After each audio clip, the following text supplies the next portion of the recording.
We're figuring it out. This is number 11. So, Number 11. Sweet. so yeah, like I was saying earlier, what we're going to do is just kind of talk what fitness has done for you. The reason we do it is we want people outside to know Hear a message and trying to who our members are. You know what I mean? Yeah. We have all walks of life, and obviously in businesses they try to steer you to focus on a certain target, right, of your demographic. Fitness is fitness, and fitness is for everybody. So for me to say like our gyms are geared towards the 22-year-old, I would never do that. Like we still have to have the doors open for I was talking to a guy this morning, I was working out, March, he turns 80. Yeah. He's here at 5 a.m., 5 days a week. Nice. So we're for all ages, all fitness levels. Yeah. So for me to just hone in, I could give you the numbers, I could run reports and say this is what we have, 35 to 42-year-olds. That's our most members. Like we have the biggest demographic of those guys, but Yeah. we never want to just target those guys. You know what I mean? We want to keep it comfortable for everybody. So the whole point of us getting together and talking is to shed some light on who the members are inside New York Fitness Clubs, why you started fitness, and what it's done for you in your life. So we're on, because Alex always does this, pops it up. So today I have the pleasure of meeting with Logan Lyter. You've been into fitness, when did you start? I would say consistently probably 4 or 5 years now. Yeah. So 22 years old, making moves. I'm excited to talk to Logan today just because I see what he's doing in the communities. I watch him on his social networks. He's hustling, and he's giving back. So hopefully this inspires not just the 22-year-olds out there, but hopefully this inspires anybody that needs some inspiration and needs some motivation. So one of the things I want to start with before we even get into your fitness program and all that stuff is the word luck, right? Because this is what you're 22, you're crushing it, and you're going to have people that went to school with you, you're going to have people in your family, and you're going to, maybe not family as much as people, just your peers, are going to be like, oh, Logan's so lucky. Yeah. And you think that, like, this guy comes and hits you with the lucky wand, and you're the chosen one, and that's why you're able to do everything you're doing. Yeah. So let's just talk about the word luck. Like, how do you feel about luck? I hate it. Yeah. Because a lot of people, they don't understand what truly goes on behind doors. I mean, a lot of people see the end results on somebody that gets successful. They don't see what it takes to come successful and, the process behind it. Yeah. So let's talk about it. Yeah. Let's talk about it, right? So there's no such thing as, there is luck. If you win the frickin' Powerball, you got lucky, that's right? Luck. Right. Making a living for yourself, earning an income, living a comfortable life where you got food in the refrigerator and a roof over your head, and trying to, build a life. What is giving you your motivation to do what you're doing? And we're going to talk more about what you are doing, but where did you get the spark, and why are you trying so hard? I would say it started with being in the gym, just falling in love with self-improvement. It starts with your body, seeing how much you can grow and change your body. I would say it started with fitness, and then it led to more entrepreneurial business, having the freedom to make your own schedule, make more money, not have a cap on your income, and that forth. Yeah. I think you hit it. It starts with your body, right? Yeah. Starts with your fitness. However you take care of your body, if you're feeding it right, you're taking care of it, that's how you're going to take care of your house, your relationships, whether it's with a girlfriend or boyfriend or parents or siblings. It all starts with your body, because if you take care of that, you're going to take care of whatever else. Your cars, you're going to take care of it, right? Yeah. So I always like to say it's the stepping stone. There's a good saying, health is wealth. I stand by that. Yeah. I say it all the time. You're nothing. You could be the richest guy in the world, but if you're fat, very out of shape, it doesn't matter. Yeah. So yeah. it's a stepping stone for sure. And unfortunately, here in America, a lot of people are overweight and out of shape. Yeah.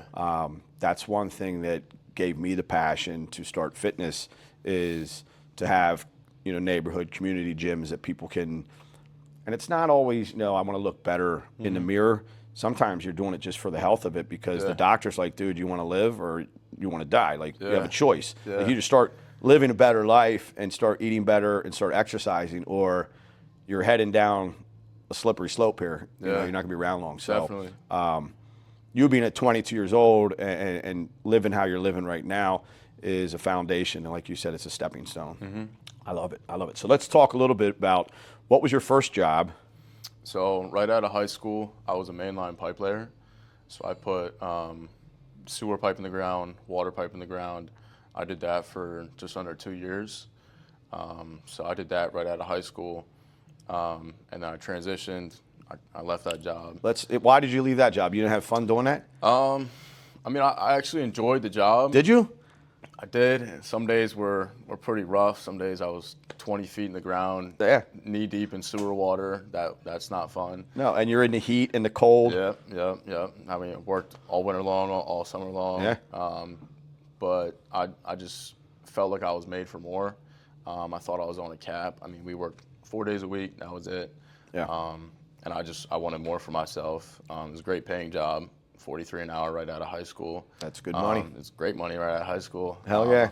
My parents, they were pretty upset with me when I told them I was quitting. But I knew I had more in myself, and I just wanted to, you only live once. Yeah. Go out and chase something else. So after you left that job, that good money job, hard job, but good money, what was your next move then? So then I got a bartending and serving job for 2 years. Okay. While I was doing that, I was trading the stock market and taking my real estate licensing for my courses and everything, working on getting my license. So was doing that, just to pay the bills and everything, still make good money. I actually was making more money than I was at my pipe laying job. Serving and bartending, which was There's nice. good money in that. Yeah, it was good. In the meantime, to still make that kind of income while I was transitioning into something else. So I was doing that, and then, now I'm licensed. So yeah. So how long did it take you to get your real estate license? Because I know that obviously we had that boom where everybody's getting real estate licenses and that. Everybody, I mean, their mom, uncle, and has their And license it's a good business, right? So how long did it take you to get that? Like start to finish? I got my courses a while ago, but I kind of just kept pushing it off, like whatever, I'll get to it, and I procrastinated on it a lot. Yeah. But then when I sat down, I was like, I need to get this done. It probably took me 2 months. That's not bad. Yeah, not very long. So all that time you put it aside, you're like, damn it. Yeah, Why I was didn't just get it done? trying to do so many other things. Yeah. I was busy in the gym, trading the stock market. I was still working full time as a bartender and server. And then, I just kept pushing off, procrastinating with it, but then sat down and knocked it out. So that's what, like we talked a little bit before Alex got us hooked up and rolling here. One of the main reasons we started this podcast is life balance, right? So it's the whole time squared. You can't, nothing's balanced. Yeah. And people, I think, attempt to balance their life, but the sooner you can accept that there is no frickin' true balance. Yeah. And whether you look at it as in decades, like this decade, like you're in your 20s, you're going to hustle, you're going to try to build a foundation of income and build that network there. And then you're still focused on the fitness, or whether you're in your 30s and now you're getting married and you have a family and you're putting a little bit more time, because everybody knows when you first get in that relationship, you're on the phone, you're talking, and then, I've been married for over 10 years now, so, we're not talking on the phone. We're in the same house, but it'd be funny if we were talking on the phone. But you're not dedicating as much of your time to that relationship. Right. But when you first start a relationship, you're slacking on something, like hopefully not your fitness, but it could be you're not on the stock market as much, or you're not, hustling as much, doing whatever it might be. There's no true balance. Yeah. So, like, for what you're saying is there is no balance, because you push the real estate thing aside for a little bit and you focus more on this. Yep. So it ebbs and flows. Like, you just got to focus on what's the most important thing you got to focus on today. or this year? I always like to say, you know, one of the key factors in life is learning how to adapt and adjust, especially having a sales job now. You got to learn, you know, you're going to get a lot of curveballs thrown at you, but, you know, you're going to have to learn how to sit back and still hit them. So. Yeah. So sales is, I mean, really you've been in sales because you're a bartender, server, so you were in sales a little bit there. That was pretty much your first sales job? Yeah, I mean, I don't like to consider that a sales job. Right. But yeah, I would say right before I got my real estate license, I was doing consulting. So I was getting like small business owners capital to help, you know, either scale, start up a business. I still do it. Okay. So anybody, you know, that's looking to get capital to start a business or to scale their business, I still do that. And then, you know, I was selling Airbnbs global. I still do that as well. I work for a guy out of Texas. He has a bunch of Airbnbs all across the world, Florida, Texas, Nashville, all over the place. So you're doing more shit than I even know. Yeah, I love it. So let's talk about sales, because I think that's one trait that I think everybody should have some type of sales training, right? Because at worst case scenario, you got to sell yourself, whether it's to that date or whether it's to your interview. You know, so talk a little bit about your sales background, and did you go through like sales training? And tell me a little bit about that. Yeah. So while I was serving and bartending, I was also paying for a lot of mentorship programs. I've probably spent to this day probably around $50,000 in mentorship programs, whether it was how to trade the stock market, how to run a business online, sales, real estate. I go to a lot of networking events in Florida, either Florida or Texas. So I've spent a lot just on the skill sets, the training. You're investing in yourself. Yeah, I've invested a lot into myself, just learning the skill sets and everywhere. I always like to say the quickest way to get somewhere is to be trained by somebody that's already there. Yeah, so 100%. Yeah, why go take all the lumps over the head? If you can learn from somebody who's done it for 20 years, you know, learn or from plus. Their failures. Yeah, exactly, and let them educate you. No, that's smart. There's a guy, Alex Hormozy, that I don't know if you're familiar with him. You familiar with him? Yeah. Smart dude, like so smart that I have to listen to his shit a couple times. I'm like, what the hell did he just say? Rewind. Yeah. And I'm like, what? So yeah, actually, we were with his program with Jim Launch. I don't know, it's been a long time ago, but we went through his program with Jim Launch and just learned a lot of stuff with him. You know, then he had the supplement brand Prestige Labs, which we're a wholesaler for Prestige Labs because we went through the networking program with Jim Launch.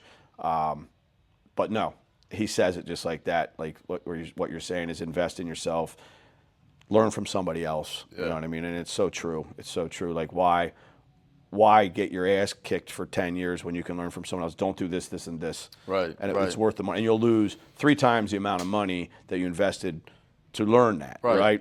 Exactly. And you'll make 3 times more. So real estate. You just started with the real estate. So I started out flipping houses almost 3 years ago now. Okay. When I was 20. I bought my first flip when I was 20. And then the one that I'm working on right now will be my 4th. Okay. So what do you enjoy about flipping houses? I mean, obviously everybody likes to see the before and afters and everything, but just knowing the true work that it really takes behind the closed doors on the before and afters, on what really goes in a project, it's a lot. Do you do a lot of the work by yourself? Yeah, I try to do most of the work myself to obviously save myself money on labor. But then I do have a crew that'll come in and do stuff that I just don't have time for. Right. Yeah, it's hard to do a whole house flip by yourself. Yeah. Or you'll be doing it for like longer than what you want to. Yeah. Because the house flipping it's like a timeline, right? Like you're getting the house, then you got this timeline. Like, okay, I got to get this thing fixed up and then sold. Yeah. Or else I'm gonna start losing money because I'm gonna start paying the mortgage, right? Yeah, definitely. So I like to turn a house around in 1 to 3 months. Nice. Typically, the first house I did was 38 days. Second one was around 45. Dude, that's good. Yeah. The third one I did took a little bit longer, but we kind of changed our game plan. Okay. Mid-project, but the 4th one that I'm working on right now should be done in the next 5 weeks. So nice. It'll be like a 60-day turnaround. Okay. Yeah, that's good. Yeah. What's the average? You know what the average is? Is it? Like I feel like you did it Average- fast. Like worldwide, I would say it's probably like 6 to 8 months. Yeah, I was gonna say it seems like you're making moves. I think probably the biggest scare for house flipping, and you can tell me, is probably you don't know what you're getting into until you get into it, and you're like, oh shit, this needs this. Yeah. I mean, you obviously, I mean, the steps for it, you got to do your due diligence. You got to go walk through the property. I like to walk through with my contractors just to make sure, something I don't see, they pick up on. Right. Do Do you normally get a home inspection before you're buying it? No, not typically. Yeah. I'll walk through just with my contractors. I trust their word, what they're looking at. They're very well experienced. So I trust them walking through it. Anything that, a home inspector knows, they know too. Yeah. So it makes things a lot easier. But I will if I feel the need to get a home inspection. So yeah, you really got your hands in that market, right? So you're doing the real estate, the house flipping, and then I seen something you posted. I've seen two things that I wanted to talk about today, which I think is just who you are as a person. Yep. And it was you were helping someone move. So did you sold them the house and then you helped them move? Yeah. So that was my first listing that I had. It was in Palmyra actually for 1.1 million. My client had a lot of stuff in her house, obviously. I mean, 4,800 square big foot house. home, very big, and it's just her. So I rented out a 36-foot U-Haul. My team, because I'm on a team with Coldwell Banker, the Hope Caperna team, and we got a 36-foot box truck. Brought it out, helped her move. We probably loaded that truck up probably 3 or 4 times. Yeah. Then I got a U-Haul trailer, filled that a couple times. Shit. So it was And that was all out of the goodness, like you sold. You didn't have to do anything more. Yeah, no, I didn't have to. I mean, most agents, they'll just put their house on the market, put it up on Zillow, and say, "Hey, we got a showing today." Yeah, right. Thanks. So I mean, I like to go. I live by white glove service. Yeah. That's just what I live by. I think it goes more behind just a transaction. Anybody that needs help moving, they need a long cut. You're in for the long haul. Like I'm not just gonna sell and be done. If you need help after the fact, you're there to help. It's about building good relations. People will remember that more than just somebody that sold their house. You're damn right. So it's about creating good relations. Yeah. No, I loved when I seen that. And then the other thing I seen was you were doing I don't know if it was yard cleanup or house cleanup. You had like cleaning somebody's property up, right? Yep. Yeah, so junk removal. So let's talk about that. Yeah. So does that kind of taps in with your whole real estate? Yeah. It's kind of like a one-stop shop almost. Yeah. So I bought a 12-foot dump trailer after a couple of my flips, just because I was paying a guy $5,000-$6,000 every flip that I was doing to do the junk removal for me. Why not save myself the money just by buying I need this. Yeah, I'll need it anyway, just for the flips that I do. So I started doing junk removal. The client's house that I was helping move, I actually did a couple loads for her. It's just, something else. It all goes hand in hand, and I think that that's important when you're in some business, what else can you staple on that's going to keep you more well-rounded in that industry, whatever it is. No, I knew that you did that stuff. I was like this, I already knew. Well, I know your whole family, right? Because hell, your mom probably has been a member with the clubs maybe before you were born. We go way back. Now. Yeah. Yep. So you have a great family, and when I seen it, I was like, this kid he's doing all the right things. Thank you. And then when I ran into you last weekend, I was like, you know what, we need to get on the podcast because I see what you're doing, and I want to shed some light on it and hopefully Thank you. Inspire some other people. Absolutely. So let's backtrack now because we are sitting inside the gym office here in the studio. Tell me how fitness has kind of helped you with all that shit you got going on. How did that help with everything? Like I said, I think it's a stepping stone.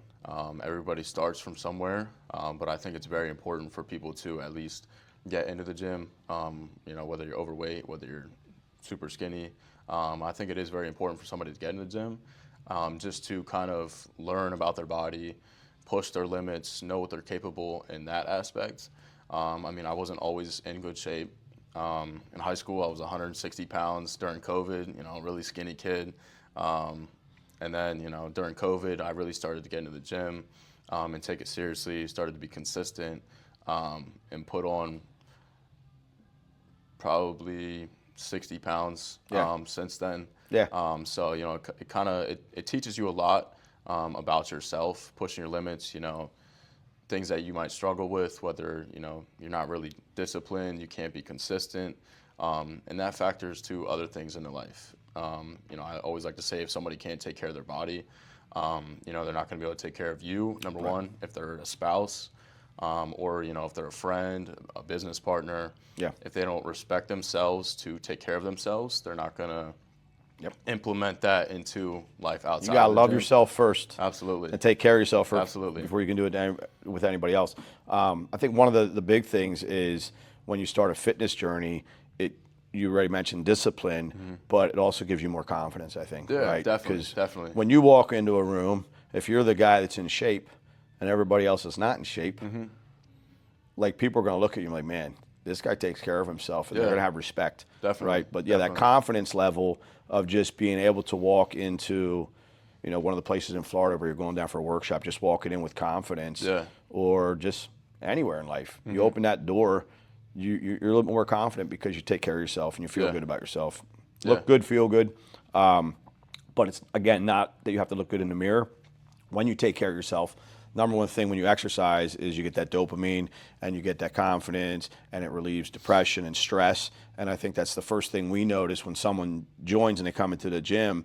They may come in with their head down a little bit, and we see like next month they're walking a little bit more, you know, upright, and then the following month they're smiling more, they're happier, they have more energy, and then eventually, like a year later, like, holy crap, man, you got new clothing, you're losing weight. So it's like there's no magic, like you're gonna come in and just have one workout and you're gonna be jacked or fit or shredded. It's you have to work for it. And like I think you said earlier, it doesn't matter how much money you have, you can't buy this. It doesn't matter who you are, you've got to earn it. And I think that's one thing when you see a human being, whether it's a girl or a guy, that takes care of themselves, you have to respect them because they earned it. Like they worked for it. It wasn't just a magic, like snap my fingers, I want to be jacked, or snap my fingers, I want to, you know, have 10% body fat or lower.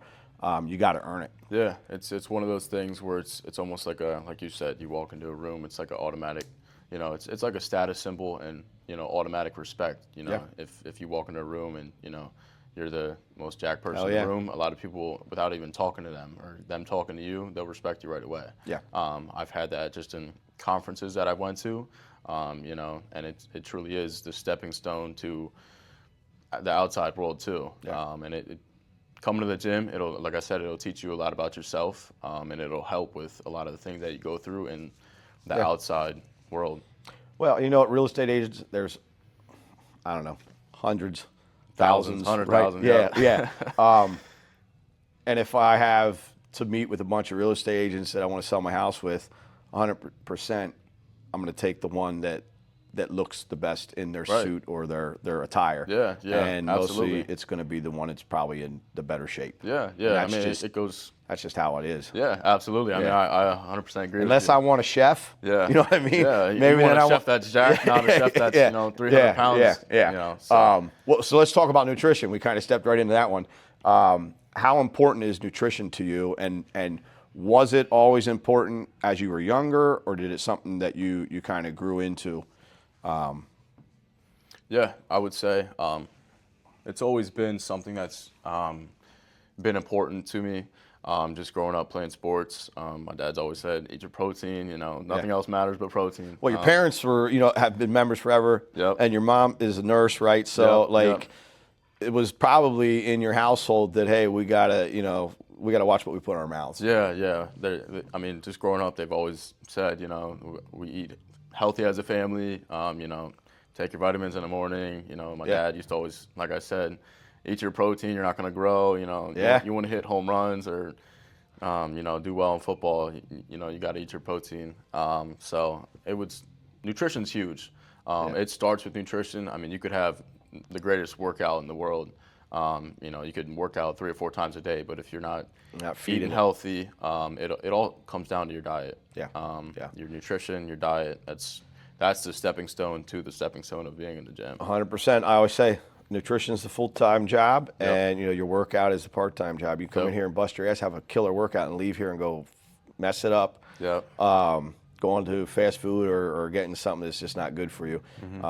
And you can spend so much time burning calories and then go get a candy bar and you just erased everything you just did. You know what I mean? So it's definitely I would say the full-time job, but also the harder job, because it is something that you have to, by the time you wake up, by the time you go to sleep, it's something that you have to manage. Do you track your macros, or like how strict are you? Or you kind of just know, like, hey, I know what I can eat and I know what I shouldn't eat? Yeah, I always say once you get into a certain point where you learn your body, you don't have to track your macros. I still do. Okay. But I feel you don't necessarily have to once you kind of learn your body, what you can eat, how much you can, your portion sizes, how much you can eat, what you cannot eat. Yep. If you eat something like this, you're going to feel like that for the next couple of days. Your body's going to look a certain way. I believe that's true. But I also believe it is important, you should treat it like a business coming to the gym. You should still have fun with it. It doesn't have to be super strict, but you should almost have, things in place where, you take it very seriously. Because, what you put in, you're going to get out. Yep. There's always the saying, oh, you deserve a cheat meal or a cheat day or whatever. Yep. But the older I've got, I used to feel that way. I'm like, yeah, man, you made it to the gym this week. You deserve. And the older I got, and maybe it's just because I've been in the industry that long, and now I don't feel bad telling people, like, no, you don't deserve a cheat day. Yeah. You've been cheating for 5 years or for your whole life. Yeah. Like, let's go a year and get your body and get your nutrition and get everything under control. Yep. And then go ahead and have a cheat day. Yeah, but right now, you don't deserve, like, just because you started working out last week for New Year's and now it's January 7th and you did 7 days of something good, you don't deserve it yet. You know what I mean? Yeah, so, definitely. and it's hard. I think it's it's hard to deliver that, but like I said, the older I get, the easier it is. And it's a hard pill to swallow, like to have somebody say that to you. Yeah. Like, shit, man. And I think it really opens a lot of people's eyes, because they're like, they know it's true. Yeah. You know what I mean? Like, Yeah. damn, he's right. I've only been at this for 7 days. I didn't do shit yet. Yeah. I got to keep going. Yeah, some people need to hear stuff like that, though. Yeah. There's a reason they got to where they were. Yeah. And sometimes people need somebody in their ear, and it's being real with them. If you're a true, I'm just going to say friend is the word I'm going to use. If you're a true friend, like if you and I are boys and we've been boys our whole life, and I'm overweight and you're feeding me a bunch of shit, say, no, Lon, you look good. Yeah. Like, that shirt looks good on friend. you. Yep. That's a bad friend. Yep. You should be, dude, what the heck? You look like shit, man. What are you doing? You're overweight. Yeah. Like, you need a kick in your ass. That's a true friend. And I probably already knew that, but it's something hearing one of my friends tell me that, like, dude, you're overweight. I already know I'm overweight if I'm overweight, because I see myself every freaking day in the mirror. Yeah. I'm like, man. But then to hear somebody kind of kick you in the ass with it, like, it's different. And it's the only reason they're saying, they're not picking on you. They're telling the truth because they want you to do something about it. You know what I mean? Yeah. Dude, I love, like, everything you're doing. Your family most likely is what, like, set your foundation, right? From the nutrition, because your parents are active. Your whole family works out. Your sister works out. They're all members here. Yeah. So everybody works out. And I think that's important for parents to know. You're leading an example. Definitely. Right? Definitely. This is the type of human being you're going to make, someone like Logan, if you're laying that foundation in your home. Yeah. If you're eating crap, you're not exercising, and you're not doing what's important to, have a good, healthy lifestyle, your kids are not going to grow up most likely having a healthy lifestyle. So it starts all from mom and dad in the home. Like you said, Dad was saying, hey, I need my protein. Yep. Like, you probably knew what protein was. But, okay, I need protein. At first, you're like, what the hell is protein? But he educated you how important it is. Yep. Before you were old enough to even go to the gym, they were probably like, we're going to the gym. And you're like, oh, this is just how we do it. This is our house. We're active. We're fit. We eat healthy. We take care of ourselves. Yeah. And I think it's important that people know that start building families, that it's very important what you do in front of your kids is what's going to form them. And it's a great way to start. We have more younger kids in our gyms now than I've ever had in over the 30 years that I've been in the industry. Yeah. And it's all coming from the parents saying, hey, you got to exercise and you got to start. I see kids here, and I never, ever would have imagined this, but 5 a.m., and I'm talking about like 13, 14, 15-year-olds before they go to school. Yeah. No, they're coming with mom and dad. Okay. They're working out with mom and dad, and then mom and dad's going to work and they're going to school. Yeah. Dude, when I was in school, I was not getting up at 5 a.m. to go to the gym. You know what I mean? Right. And I played sports and stuff, but I still was not getting out of bed before 5 a.m. to go to the gym. Yeah. So I'm just like, wow, this is awesome. Yeah. Because these kids, this is our future. You know what I mean? And these younger kids are taking care of themselves, man. Fitness has just really changed over the decades. It has. It's now not like just for Arnold Schwarzenegger or, you know, one of the aerobics chicks. It's more of a lifestyle now, and it makes you you do it for the health of it. Yeah, you know a lot of people have implemented it into their routines, which is good. But I think sports are getting more competitive. You know, kids are getting stronger at a younger age. Yeah. And any kids out there, I mean, I would say my biggest regret is not starting sooner. Yeah. I wish I would have started early high school, you know, even middle school. I mean, I did, but I just wasn't consistent. I didn't take it seriously until I was out of high school.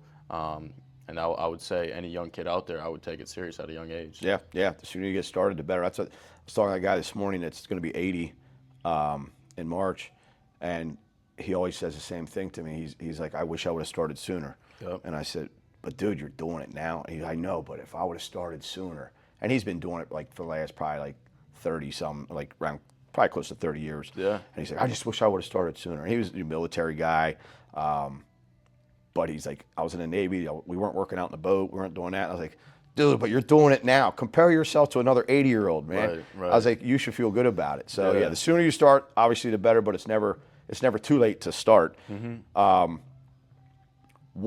Let's talk about your workouts. So how many days a week do you do it? Tell me a little bit about your splits. Like, what type of workouts are you doing? Right now, I normally work out 4 to 5 times a week. I like to do cardio every day. I used to be not a big fan of cardio, but I think it is important for you to stay active. So I lift 4 to 5 times a week. Normally hit, you know, I like to do every muscle group separate. So I'll do like a chest-focused day, arm-focused day, shoulders a separate day, legs a separate day, and then if I have another day, I'll repeat something that's not sore. Okay. If I'm not sore, I feel like I didn't work out hard enough.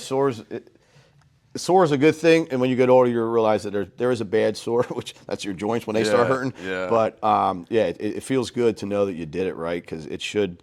Let's just be honest. Like, you should be uncomfortable when you're in a gym. You should not be just in here like, la-di-da-di-da-di. You know what I mean? You should be like, damn it, that hurt. Like, but in a good way. Definitely. That's how you're going to get results. Like, you got to make yourself uncomfortable. You got to get that heart rate up where maybe it's hard to have a conversation. You know, I'm not saying you have to stay there for an hour, but get that heart rate up, whether it's just putting that treadmill on a 15% incline for a minute just to get your heart rate up, and not that you have to be running. You could be walking. Just get your heart rate up. Feel like you have a heart, like you can feel it beating in your chest. Yeah. And then just when you're lifting weights, like, get that burn, you know what I mean? Like, make sure you can feel that muscle working. Yeah. And I do pretty much the same splits. I hit 5 days a week. I tried to do more than 5 days a week the other year, and my joints were like, hell no. You're not, no, you need a break. So the recovery is just as important, and people need to know that too. You can overtrain, and you have to get proper nutrition to feed those muscles for recovery. But yeah, the workouts and just mixing it up, like, have fun with it. People, same exercises, same machines, like, go in a different order. Do a different, chest machine that you didn't do last week, or leg machine. Like, just mix it up and just keep shocking the body. Yeah. I think that's when people get started and they do it for a little while. That's one of the biggest problems. They get bored. They get bored. Yep. And then they don't look forward to coming to the Well, gym and anymore. then also they stop getting sore, right? So they're like, okay, I was sore in the beginning. Now I'm not getting sore anymore. So I'm good. Like, I'm good. I'm in shape now. And then sometimes they stop, and it's like, no, your muscles have memory, and now they're used to what you're doing. It's time to do something different. Yeah, you got to switch up your exercises. Do you ever do any HIIT training?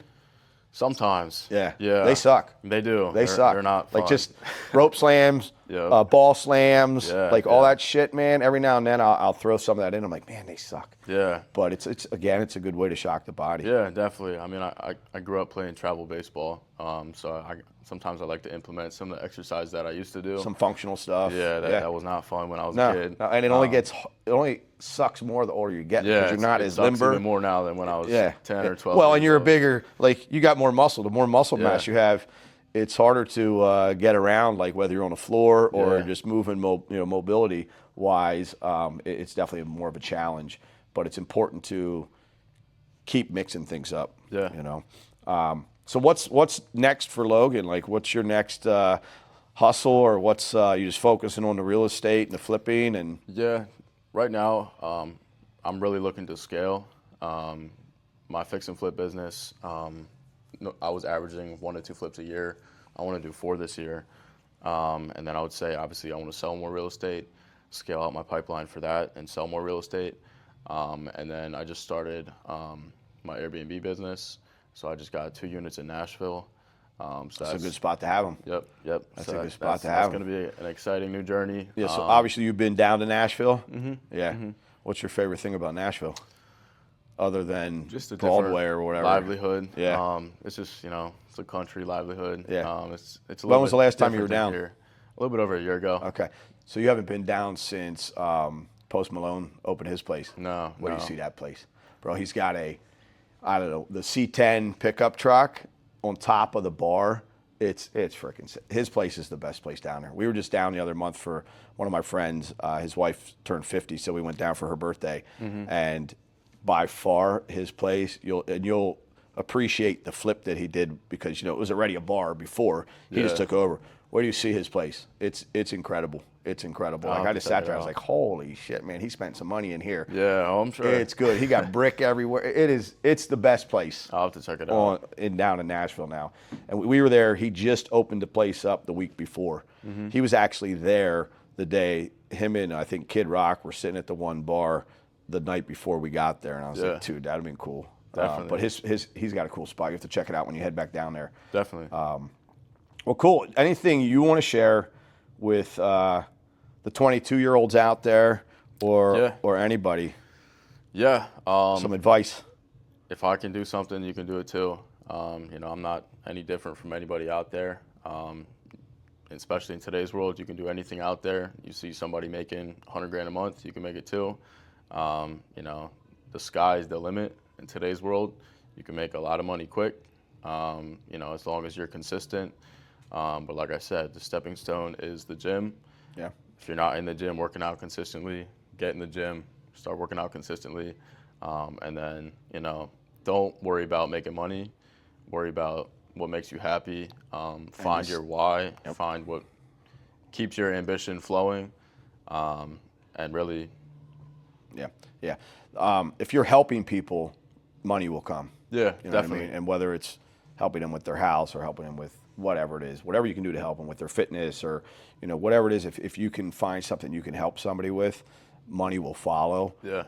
And then I think one thing just to add to that is that, set your goals bigger than what you are. Yeah. Right. So if you want to make $100,000, make it that you want to make $1 million because you may not make $1 million, but you'll probably make more than 100. Yeah. And just set bigger goals, like 10 times what your goal would be.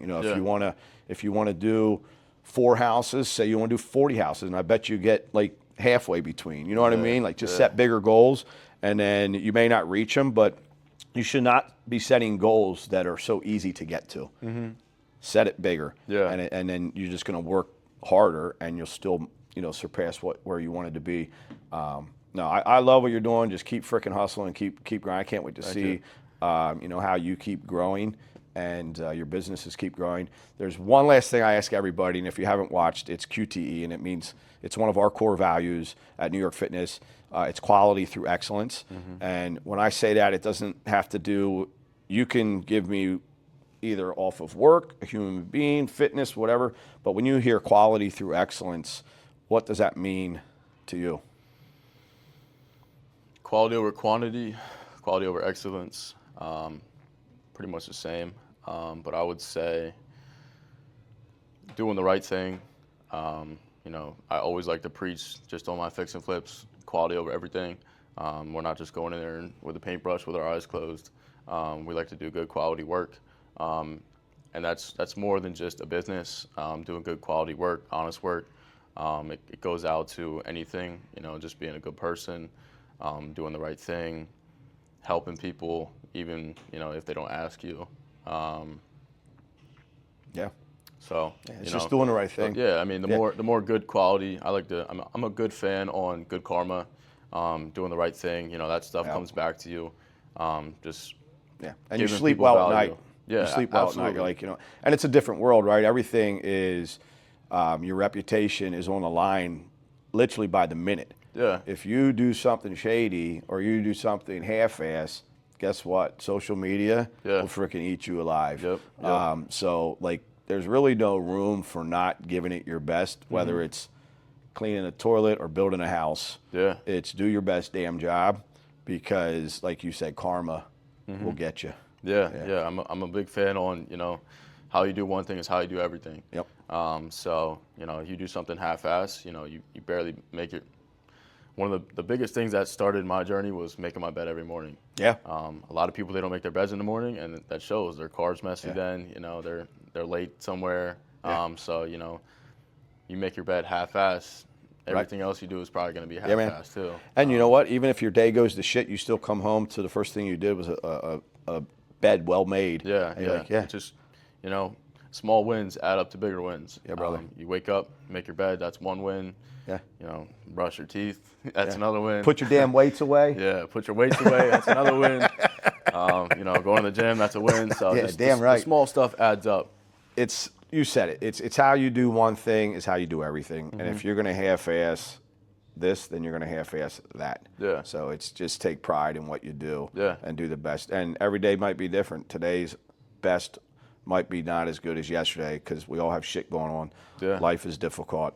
But just do as best as you can, and just know when you're done doing it that you gave it your all, and that was all you had. Yeah, you only get one shot at life, so Yeah, brother. you gotta Yeah, make brother. the best of it. I love it, dude. I love it. So we'll have to bring you back on again when you keep getting your hustle going. Absolutely. But, dude, it's a wrap. Another episode of Time Squared with Logan. Yes, sir. Check it out.